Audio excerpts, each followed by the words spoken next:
Feliz sábado, mis hermanos. ¿Cómo están? Espero que estén bien, igual que yo, con la bendición de Dios, y siempre agradecido por esta oportunidad que me da la iglesia. Quiero también unirme a los deseos del pastor y del hermano, de darle la bienvenida a todos. Hay algunos que primera vez lo veo. De todas maneras, siéntanse siempre, hermano Everardo. Qué gusto que esté aquí. Y la familia de mi amigo, ahí está también. Bienvenidos. Hermanos, quiero empezar este tema, que para muchos es un tema, cuando yo era chico, otra vez van a hablar lo mismo, decía yo. Yo era uno de esos, ¿no? Yo era uno de esos. Pero siempre la palabra del Señor tiene algo en que nosotros tenemos que aprender algo nuevo. Y quiero este tema porque lo estoy haciendo una serie, pero he tratado de hacerlo, resumirlo para que me dé el tiempo. Pero quiero presentarlo. Muchas veces nosotros cuando hablamos del juicio investigador, y aún a personas que conocemos el mensaje, nos lleva a nuestra mente desde 1844 hasta la fecha. Sin embargo, hay una base histórica en la que nosotros podemos confirmar el juicio investigador. Y voy a tratar de llevar este punto desde las bases históricas para mostrar el juicio investigador, para que sepamos que todo lo que Cristo, todo lo que Dios hizo, fue una muestra de lo que iba a pasar y de lo que estaba pasando en el cielo. ¿Sí? Bueno, mi hermano, entonces yo los invito nuevamente a que abramos nuestra Biblia en el libro de Daniel, capítulo 7, versículos 9 y 10. Entonces dice así, Daniel 7, 9 y 10. Y dice así, con esta versión me voy a quedar. Estuve mirando, dice el profeta Daniel, hasta que fueron puestas sillas y un anciano de grande edad, para ir adelantando. ¿Quién es este supremo ser? ¿Quién? Dios el Padre, para ir adelantando, por favor. Y un anciano de grande edad se sentó, cuyo vestido era blanco como la nieve y su pelo de su cabeza como lana limpia. Sus sillas llama de fuegos, sus ruedas fuegos ardientes. Y un río de fuego procedía y salía delante de él, y millares le servían, y millones asistían delante de él. Y el juez se sentó y los libros fueron abiertos. Eso es lo que nos relata ¿qué? El libro de Daniel. Hermanos queridos, solo para hacer una descripción, esto aquí que estamos presentando, dice así: así se presentó la visión del profeta el día grande y solemne en que los caracteres y vida de los hombres habrán de ser revisados ante el juez de toda la tierra. Cada uno de nosotros que llegamos a aceptar a Jesús como nuestro Salvador, vamos a ser ¿qué? Revisados en el primer tiempo. Vamos a ponerlo en el primer tiempo, porque los otros no nos vamos a acordar de ellos, porque ya serán después de los 1000 años y nosotros estaremos ahí también participando de eso. ¿Sí? Vamos a ver. Dice, el anciano de día es Dios el Padre. El salmista dice, antes que naciesen los montes y formase la tierra y el mundo desde siglos hasta los siglos, tú eres Dios. Él es el autor de todo ser y de toda ley, quien debe presidir el juicio. Padre se sentó, es el juez, como un juzgado aquí, ¿no? Tenemos a quién, al juez, lo tenemos al fiscal, lo tenemos al abogado, ¿quién más? A los testigos, ¿no? Cada uno de estos personajes celestiales también podemos tratar de imaginarnos que son como un juzgado que nosotros conocemos. Ya, ahora vamos a describir lo que el otro versículo que nos vamos a enfocar, que se encuentra en Daniel, dice así, 7, el versículo 7, vámonos al versículo 14, y dice 13 y 14. Miré yo en visión, dice, de la noche, y he aquí de las nubes del cielo como un hijo de ¿quién? ¿Y quién es este? Jesús, porque él mismo decía, yo soy el Hijo del Hombre, ¿sí? Que venía y llegó hasta el anciano de grande edad, e hicieron llegar delante de él. Y fue dado señorío, gloria, reino, y todos los pueblos, naciones, lenguas, le servían. Su señorío, señorío eterno, que no será transitorio, y su reino, que no se corromperá. Hermano querido, entonces aquí vemos a otra parte de la divinidad, que es Jesús, que se acerca ¿a quién? Ante el Padre. Pero lo más importante es que aquí está acompañado por ¿quién? Jesús viene acompañado de millones y millones de ¿quién? De ángeles, ¿no? Él es nuestro gran sumo sacerdote, Jesús, ¿ya? Entonces vamos a ver aquí, hermanos, qué es lo que yo quería entrar en este momento. Es que cuando Israel antiguo empezó su peregrinación, porque Dios, ¿qué le dijo a Moisés? Empieza a descubrirse algo que Dios le dice a Moisés, mira esto y haz conforme a lo que yo te muestro. ¿Por qué lo hace así? Porque el santuario forma parte de esa bondad o de esa misericordia que Dios tenía para su pueblo. Quería enseñarle por cada paso el plan de la redención. Entonces, mis hermanos queridos, en el libro de Éxodo, capítulo 25, versículo 8, ¿cuál fue el objetivo de la construcción del santuario? Para que podamos entender cómo es el juicio. Capítulo 25, 8, versículo 8 de Éxodo dice, y harás ¿qué? Un santuario para mí y habitaré en medio de ellos. En el versículo 9 dice, conforme a todo lo que yo te muestre, el diseño del tabernáculo y el diseño de todos sus utensilios, así lo haréis. ¿No? Entonces, ¿qué le está diciendo? Ahora vamos a encontrar por qué, cómo y cuándo se le enseñó. Dice, mis hermanos queridos, dice, y Éxodo, continuando, versículo 19, 5, dice, ahora pues, si dieres mi oído a mi voz y guardares mi pacto, vosotros seréis especial tesoro. Y ahí estamos nosotros, hermano. Si nosotros, así como fue la orden al pueblo de Israel, que si guardasen sus estatutos, si guardasen su ley, ¿qué iban a hacer? Su especial tesoro. Mi hermano, usted siéntase que es su especial tesoro. Porque usted, ¿quién es? Son sus reyes y sacerdotes que vamos a llegar a ser. Hermano, tenemos un gran privilegio. Pero esto ya se venía viendo cuando se lo dio a Moisés. Vosotros en el capítulo 19, versículo 6 dice, y vosotros seréis un reino de sacerdotes y de gente santa. Estas son las palabras que dirás a los hijos de Israel. Ese era uno de los propósitos. Que el pueblo de Israel sea ¿qué? Un pueblo diferente. Un pueblo que a través del pueblo de Israel el mundo pudiera ser ¿qué? Evangelizado, que el mundo pudiera ser ¿qué? Conquistado, que el mundo conociera de Dios. Hermano querido, deseado de toda la gente, dice en la página, Dios ordenó a Moisés que harás un santuario para mí y habitaré en medio de ellos, y moraba en el santuario en medio de su pueblo. Uno de los propósitos del santuario era que Dios le dijo a Moisés, hazme un santuario. ¿Para qué? Para que yo habite. El Señor cuando hizo en las eternidades, creó el plan de la redención, el plan de la salvación, ¿no? Él había creado este plan de la salvación, pero cuando el hombre pecó, el hombre se separó de Dios. Y Dios en su gran misericordia siempre quiere estar ¿con quién? Con el hombre. Porque es su imagen. Porque 2000 años o 1500 años más le iba a costar la vida a su hijo.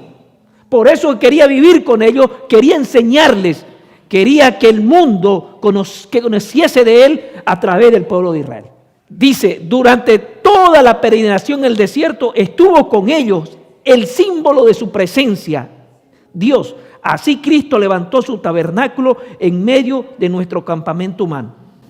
Hermanos queridos, así el hombre haya pecado, pero siempre quiso ¿qué? Dios siempre quiso ser su ayudador. Dios siempre quiso estar con ese ser humano que aunque era rebelde, que aunque era desobediente, pero quería enseñarle que a través de ese plan que Dios había trazado, el hombre podía tener otra vez podía tener la armonía. Que a través de ese plan el ser humano podía llegar a reflejar el mismo carácter de Cristo. Hermanos, deseado a toda la gente, 19 dice, Dios había elegido a Israel, lo había llamado para conservar entre los hombres el conocimiento de su ley. Ahí está uno de los propósitos, ¿por qué hizo? ¿Para qué?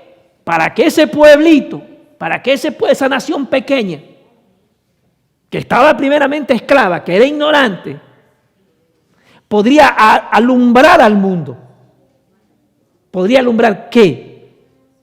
La ley, la misericordia, la bondad, y que a través de Cristo el hombre podía reivindicarse con el Padre.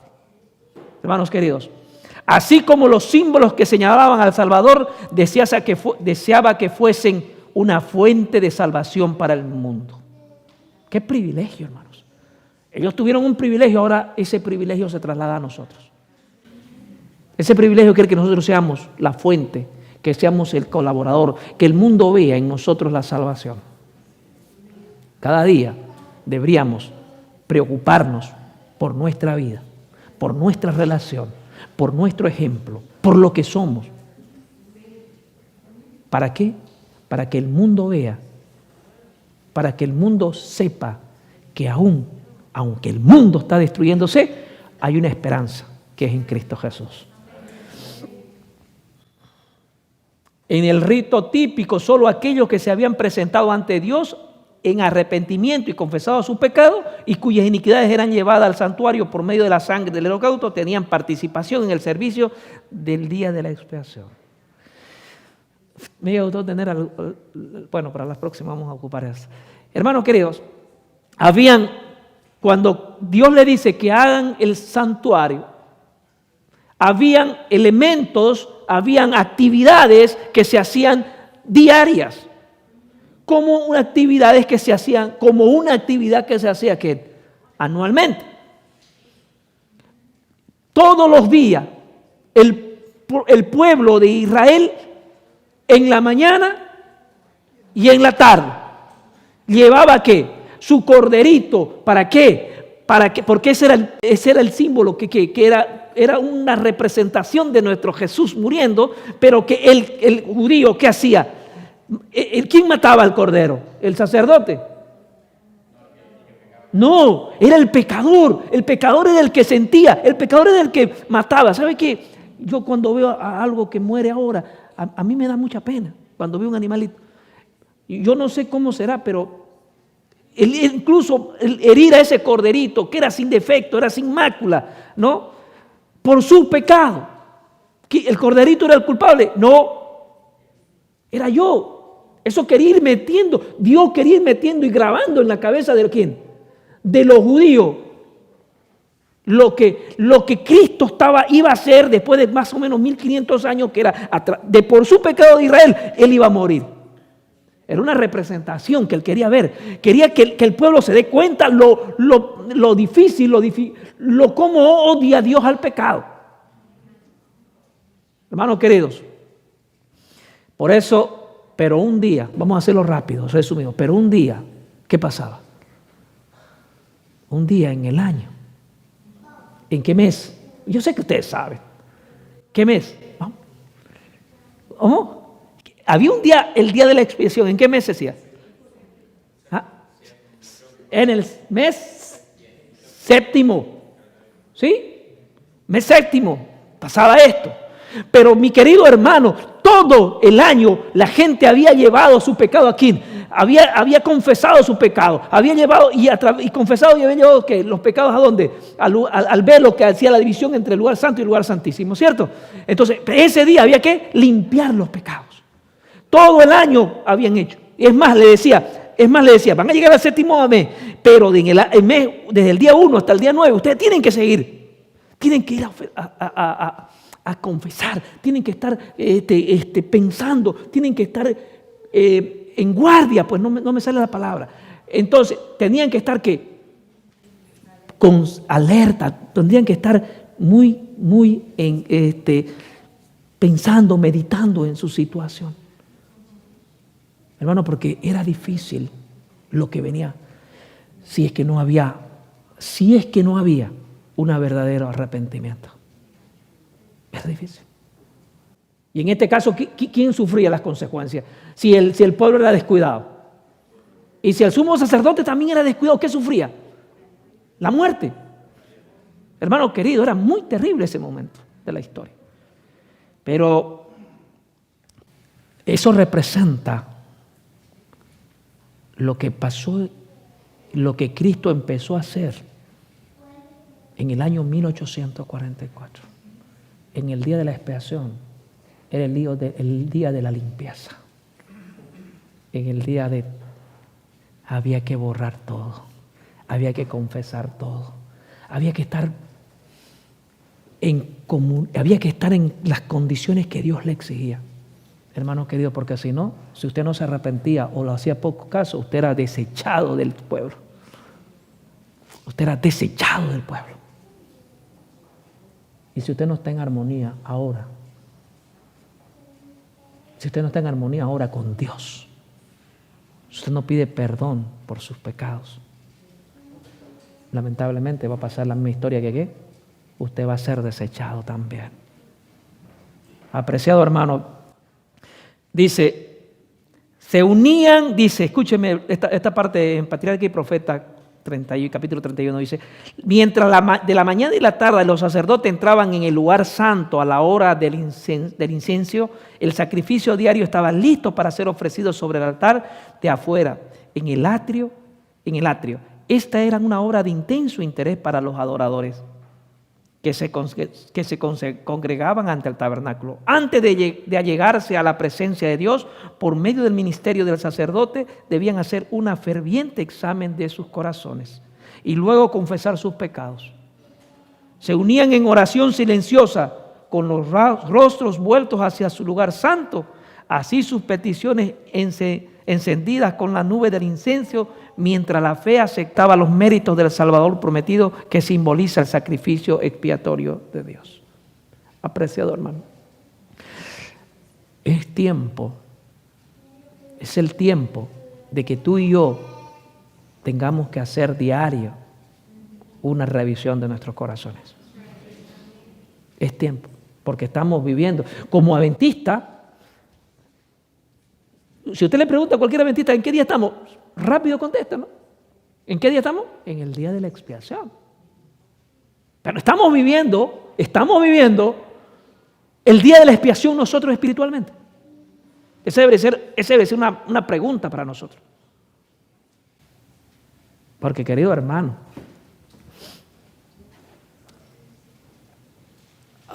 me cuesta decirlo, pero tengo que decirlo. Los juicios o tu nombre empieza por la casa. Hermano querido, es tiempo de que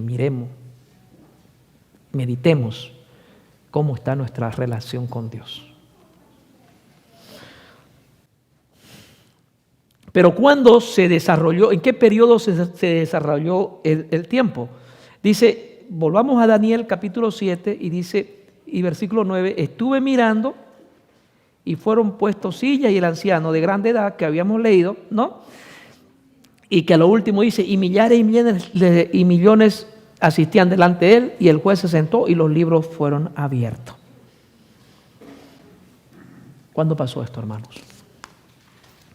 ¿Cuándo pasó este tiempo? Ahora eso lo que hicimos fue una historia. En ese tiempo había un día. Pero ahora hay una profecía que la vamos a ver que es nuestra profecía. Daniel 8, 14. Es nuestra profecía, porque de memoria, ¿no? De memoria, aunque la otra vez me olvidé y Samuelito me corrigió. Es de Daniel 8:14.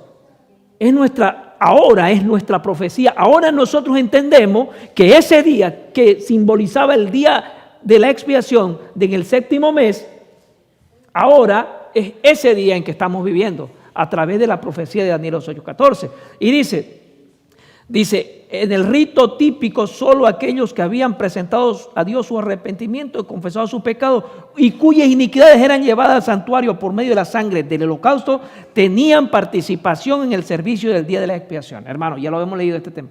Pero ahora estamos viviendo en este tiempo. ¿Y quiénes van a poder aprobar el examen que se está haciendo? Aquellos como en el antiguo Israel que hacían, que estaban orando, que estaban examinando su corazón, que estaban en ayuno. Hermanos queridos, vamos a pasar un examen muy estricto. Pero no es para que tengan miedo. Todo lo puedo en Cristo que me fortalece y con Él podemos vencer todo. Pero vamos a pasar un examen, hermano. Vamos a pasar. Dice, ¿y hasta cuándo? Dice Daniel 8:14, serán estas cosas. Y le dijo, hasta 2300 tardes y mañana, y el santuario sería purificado. Mis hermanos, ese día típico que era en el 7º mes, estamos viviendo en este periodo desde 1844. Cristo está haciendo su última obra de intercesión por los seres humanos. Es necesario parar aquí y pensar cómo está mi vida con Dios.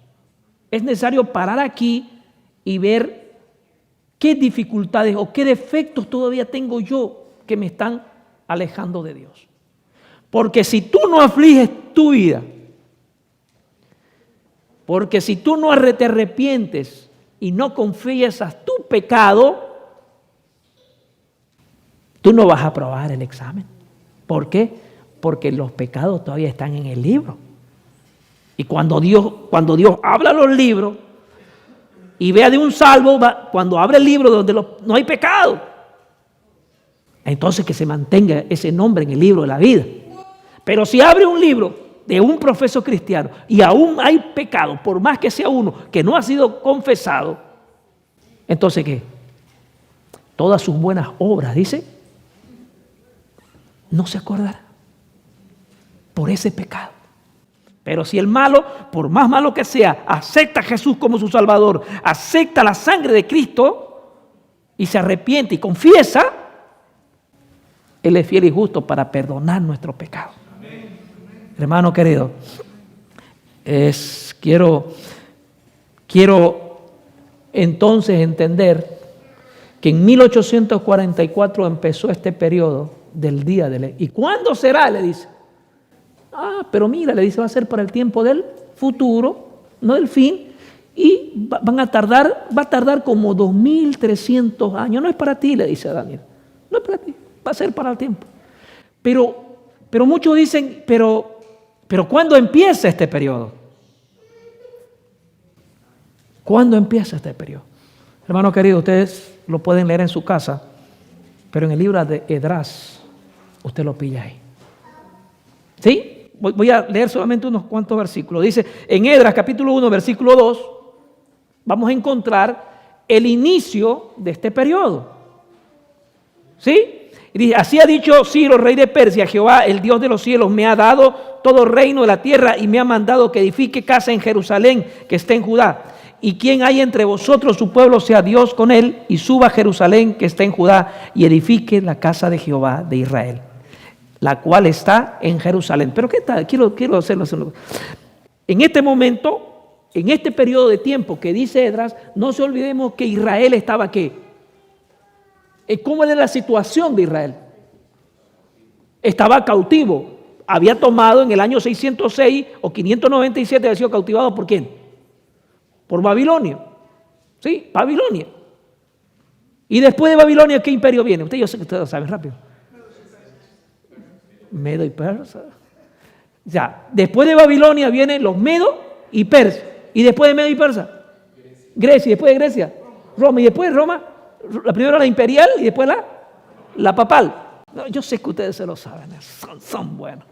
Entonces, mis hermanos queridos, pero ¿cuándo empieza este periodo de 2300 tardes? Lo responde en el libro de Esdras. Hermano querido, dice, así saltándome, dice en Esdras 7, 12 al 26, solamente voy a leer yo el 12, Artajerjes, rey de reyes, a Esdras, y escribe erudito en la ley de Dios del cielo, paz. En el versículo 21, 7:21 dice, y por mí Artajerjes rey es dada a orden a todos los tesoreros que están dados del río, que los que os pidan el sacerdote Esdras y escriba de la ley de Dios del cielo, se le conceda prontamente. Y Esdras 6:14 dice, y los ancianos y los judíos edificaban y prosperaban conforme a la profecía del profeta Ageo y Zacarías, hijo de Ido, y edificaron pues y terminaron por orden de Dios de Israel por mandato ¿de quién? Ciro, de Darío y Artajerjes de Persia. Este ya es un punto de referencia, ¿no? Un punto de referencia, porque si usted tiene el punto de referencia, cuando empieza, pues sabe cuándo termina, ¿no? Entonces ese gran periodo que abarca 2300 tardes y mañanas, que son 2300 años, en lo cual ocurre demasiadas cosas en el pueblo cristiano, hermano querido, empezó en este. Y sumando la fecha, va hasta el año 1844. No voy a entrar en los detalles de las 60 semanas porque es muy largo, ¿sí? Entonces, mis hermanos queridos, la sierva del Señor en el conflicto de los siglos 373 dice lo siguiente. Ese decreto se encuentra en el capítulo 7 de Esdras. Fue expedido en su forma más completa por Artajerjes, rey de Persia, en el año 457. Hay una confirmación, ¿cuándo? 457. Antes de Cristo. Pero en Esdras 6:14 te dice que la casa del Señor fue edificada en Jerusalén por mandamiento de Ciro y Darío y Artajerjes, rey de Persia. Estos tres reyes, al expedir el decreto y confirmarlo y completarlo, lo pusieron en condición requerida por la profecía para que se marcase el principio de los 2300 años. Tomando en cuenta el 457 antes de Cristo, en el decreto fue completado. Como la fecha de la orden se comprobó que cada especificación de la profecía referente a las 70 semanas se habían cumplido. No voy a entrar al tema de las 60 semanas porque es para otro estudio. ¿Sí? Hermano querido, lo importante es ver que aquí entonces tenemos un inicio y un fin. Entonces, si lo contextualizamos a los días de hoy día, si los contextualizamos al día, más o menos es en el tiempo de otoño, ¿no? La expiación es en el tiempo de otoño, ¿no, verdad? ¿Sí? Pongámosle que el fin del año sea hoy día, un ejemplo. O que hoy día sea el día de la expiación, hoy día. Hermanos queridos, ese hoy día empezó en el año 1844. ¿Qué día tan largo que está durando? 176 años aproximadamente. Ya vamos a cumplir 177. ¿En cuántos días?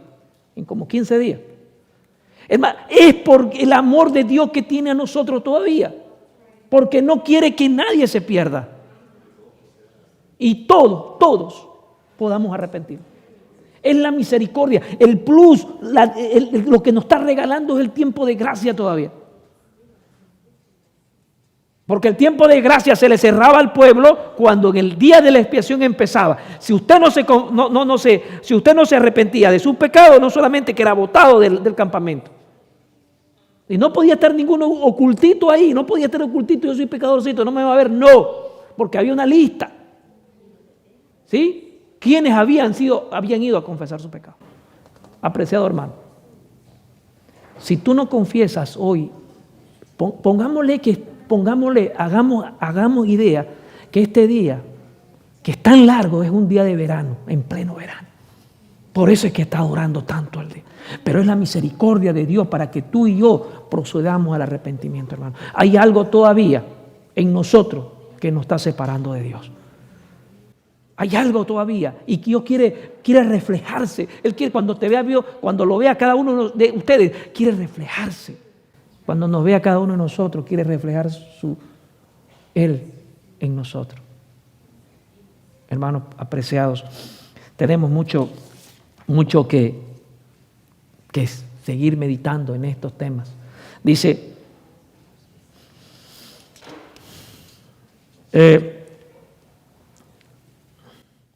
entonces, hermanos queridos, esto para solamente decir que conflicto de los siglos 475, una vez concluido, una vez concluido los 1810 años, que terminaba en el 1844, ¿qué es lo que pasa? Dice, ¿qué pasó en el cielo? Ahora podemos entender qué pasó en el cielo. Lo que pasó fue que en el antiguo entraba el sumo sacerdote. A ver, yo sé que ustedes saben, vamos a ver. ¿Qué hacía el sumo sacerdote a la primera hora de la mañana? ¿Qué hacía? Yo sé que ustedes saben. ¿Hacía sacrificio o no hacía sacrificio? ¿Por quién? ¿Hacía sacrificio por quién? Primero, ¿por quién? Porque él podía hacer sacrificio sin haberse escudriñado sacrificio por él. No, él tenía primero ¿por quién? Por él mismo, por su familia y después por el pueblo. Cristo tenía que hacer, ¿y por qué? Cristo tenía que hacer sacrificio. Cristo era pecado. Hermanos queridos, este hecho que estamos viviendo, este hecho que en 1844, cuando el sumo sacerdote abría la compuerta que daba al otro lado del lugar santísimo, el velo, es cuando Cristo entró. Pero muchos no entendieron este evento. Muchos no entendieron este evento. Y este evento era como dice casualmente aquí en Conflicto de los Siglos 475, dice, la venida de Cristo como nuestro sumo sacerdote al lugar santísimo para la purificación del santuario de la que se habla en Daniel 8:14, la venida del Hijo del Hombre, no era la venida a la ¿quién? A la tierra, no era la venida a la tierra. Este evento fue para muchos que en ese tiempo esperaron un chasco, una decepción. Porque estaban esperando, sinceramente lo estaban esperando. Pocos se quedaron. Fue un chasco porque, hermanos queridos, lo podemos asociar como la Virgen, la parábola de las 10 vírgenes. No, Cristo está entrando. Pero ¿quiénes permanecieron? Las prudentes, las que estaban fieles. Pero fueron pocas las que se quedaron. Fueron pocos los que se quedaron. Este evento podemos asociarlo ahí, aunque se repite, tiene dos eventos, esto es la parábola de las 10 vírgenes, hermanos queridos, pero ¿quiénes pasaron? Aquellas que verdaderamente hicieron la previsión. ¿Y quiénes vamos a pasar ahora? Los que sinceramente hacen la previsión en su vida. Porque usted puede conocer, usted puede venir, usted puede hablar, hasta lo pueden juzgar que usted es bueno,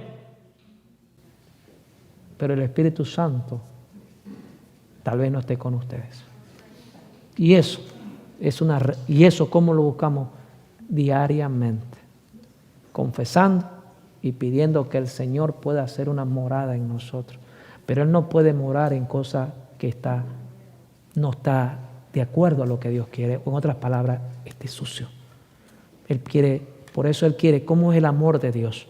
Él quiere morar en mí, pero Él no puede morar en mí si yo soy sucio. Entonces, ¿qué Él me hace? Es el amor de Dios, no solamente que me perdona, me limpia. Ahora que estoy limpio, entonces yo quiero morar contigo. Eso solamente lo puede hacer nuestro Señor Jesucristo. Hermano, tenemos que pelear la buena batalla. Hermano, dice, y con respecto a que cuando pasa ese evento, Jesús pasó al lugar santísimo, se abre algunos libros. ¿Cuántos libros hay? ¿Dónde? Esos libros que en Daniel 12:4 dice, ¿qué dice? ¿Qué le dice? ¿Qué dice en Daniel 12:4? Mira, ponlo ahí, porque ¿qué va a pasar? Ponlo ahí, guárdalo, guárdalo. Porque no es para este tiempo. Ahora llegó el momento de ¿qué? De que se abren los libros. Y cada uno de nosotros, hermanos queridos, está registrado en el cielo. Cuando aceptamos a nuestro Señor Jesucristo como nuestro único Salvador, estamos inscritos en el libro de la vida. Pero todos nuestros hechos, hermanos, todos nuestros hechos, Malaquías dice que todos nuestros hechos, que buenos, favores, que hacemos para evangelizar, que damos de amor, que hacemos las cosas buenas, pues, están inscritos en el libro de la memoria. ¿Sí? Todo eso, este hecho que estamos aquí, hermanos, compartiendo la palabra del Señor, está siendo registrado en el libro de la memoria. ¿Sí? Lo podemos ver en Malaquías 3:16. Dice, los que temen a Jehová y los que piensan en su nombre. Dice, en el libro de la memoria en el cual quedan consignadas las buenas obras de los que temen a Jehová y los que piensan en su nombre. Malaquías 3:16. Incluso esto, hermano, esto está siendo registrado. Pero también tiene otro libro, ese libro, el libro malo, que es el libro del pecado. Hermano querido, en ese libro tú tienes un pecado no confesado y no perdonado, tú puedes tener 1,000,000 de hojas de cosas buenas. Pero por ese pecado que no ha sido confesado ni ha sido perdonado, te quiero decir, hermano, que puedes perder. No, vas a perder la vida eterna. Por eso es que el Señor nos manda los mensajes con tiempo para que nosotros reaccionemos y nos pongamos a cuenta ¿con quién? Con Dios. Es por eso. Por eso vienen los mensajes, para que nosotros estemos en una completa comunión con Dios. Para que Él diga, cuando Él abra los libros, no quisiera entrar por muchos tiempos, los muertos y los vivos y los del milenio, eso lo podremos ver en otro tiempo. Pero cuando Él abre los libros, y si encuentra un pecado, pues tú te pierdes. Ahora es el tiempo de hacer como hacía el antiguo Israel, ese día de preparación. Ahora es el tiempo, escudriñar tú, en ayuno.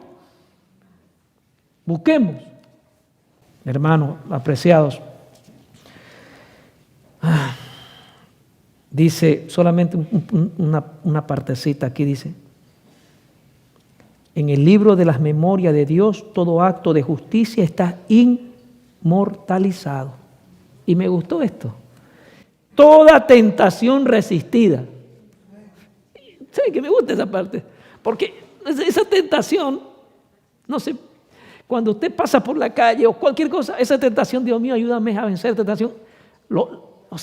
Dios te escudriña la mente, el pensamiento, el alma, tu deseo de servir. ¿Y sabe qué? ¿Qué dice aquí?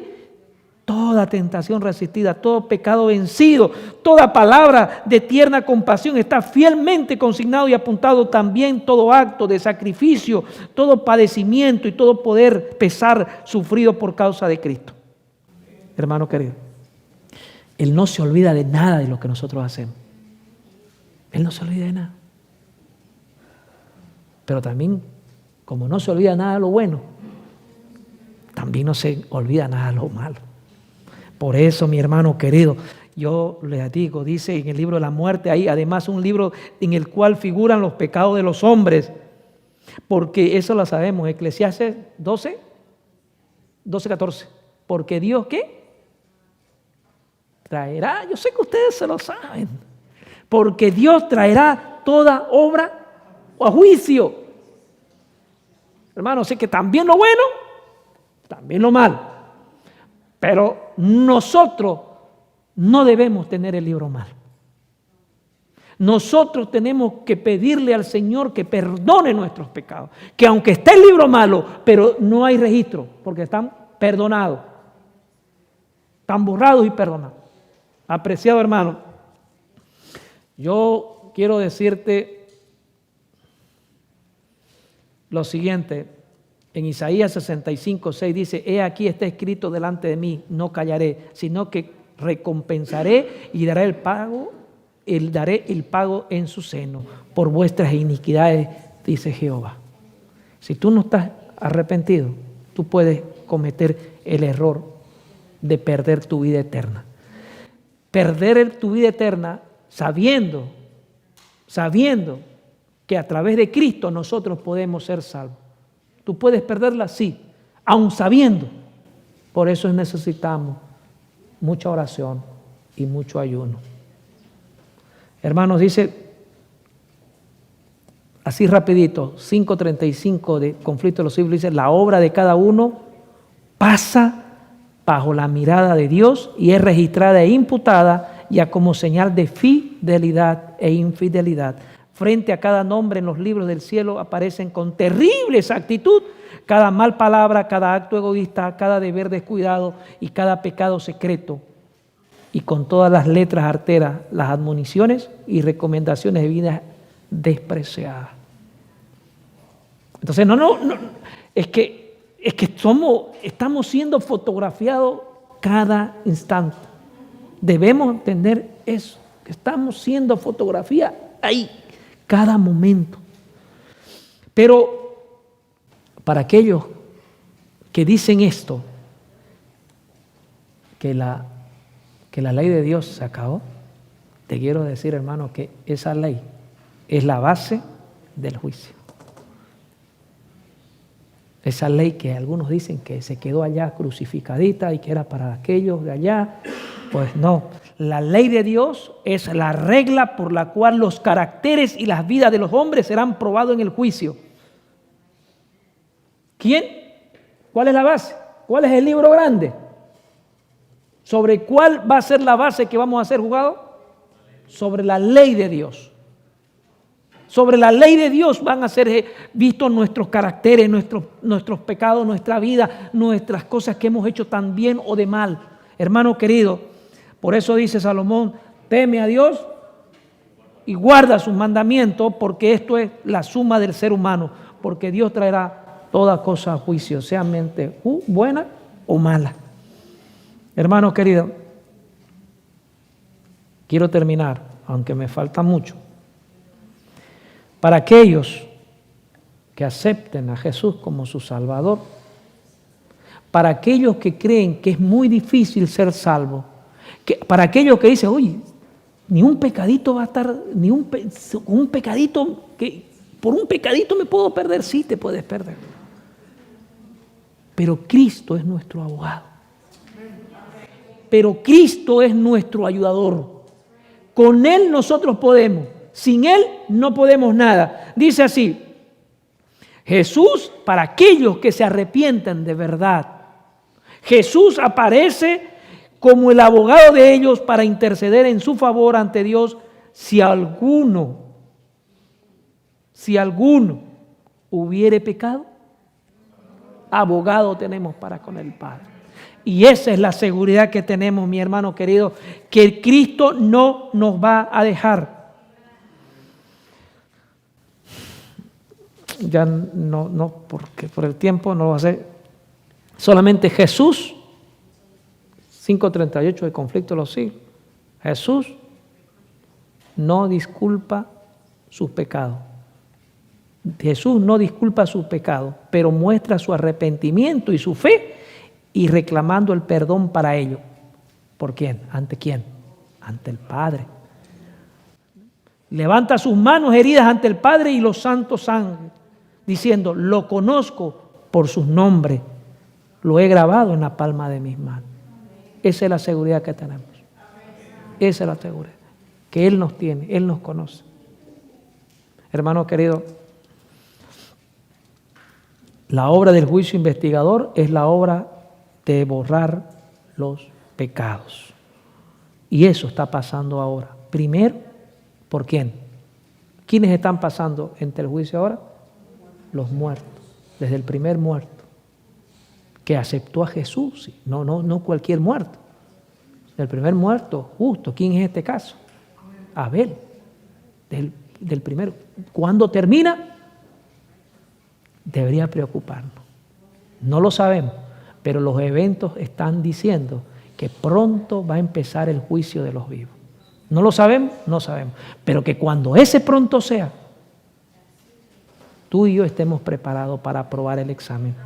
Hermano querido, con esto he terminado, pero quiero solamente para concluir darle la alegría, no el miedo. Isaías 43, 25. Acompáñenme, por favor. 2 versículos más y termino. Isaías, aquí está mi libro, Isaías parece que no tiene. Isaías 43, 25. 43, 25. Dice así.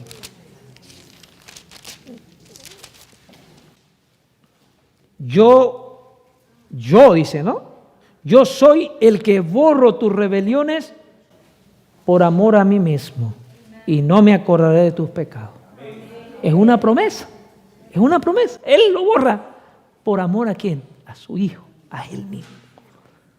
Por ahí una promesa, ¿no? Entonces nosotros pues seamos conscientes de que hay una promesa, de que junto con él, si yo confieso, él borrará mis pecados y no se volverá a acordar. Hermano querido, como decía San Juan, primera de Juan 2:1, si alguno hubiese pecado, abogado tenemos para con el Padre, a Jesucristo el justo, el que murió.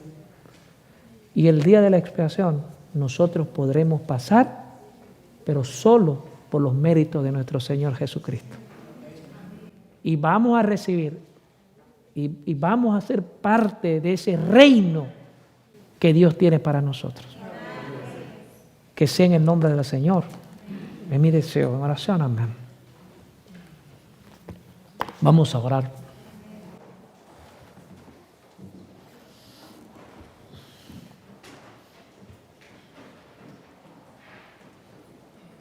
Oremos. Padre nuestro que estás en el cielo, muchas gracias por darnos la oportunidad de presentar tu palabra. Pero muchas gracias porque todavía nos das amor, nos das la vida y con amor eterno nos has amado. Por eso, Señor, nosotros queremos en este momento pedirle el perdón de nuestros pecados. Queremos que sean borrados todos nuestros pecados. Danos la fuerza, Padre, para sentir el dolor del pecado. Enséñanos, Padre. Corrígenos. Oh, Señor, gracias por darnos un sábado. Gracias por abrir los ojos. Y gracias por tener tu palabra todavía como un ancla de nuestra fe. Oh, Señor, gracias nuevamente. Te pido que cada uno de los que estamos aquí y los que nos están viendo, tú trabajas, Señor, en su corazón para que les muestre o nos muestres nuestros errores aún, para que vayamos corrigiendo.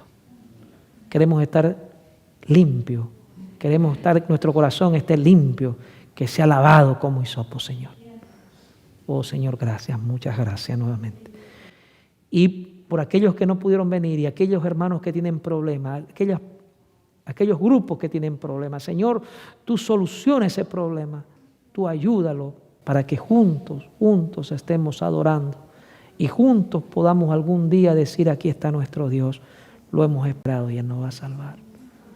En tus manos nos entregamos, Señor.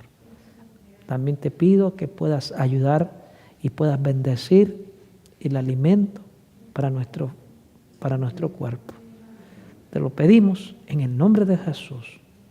Amén.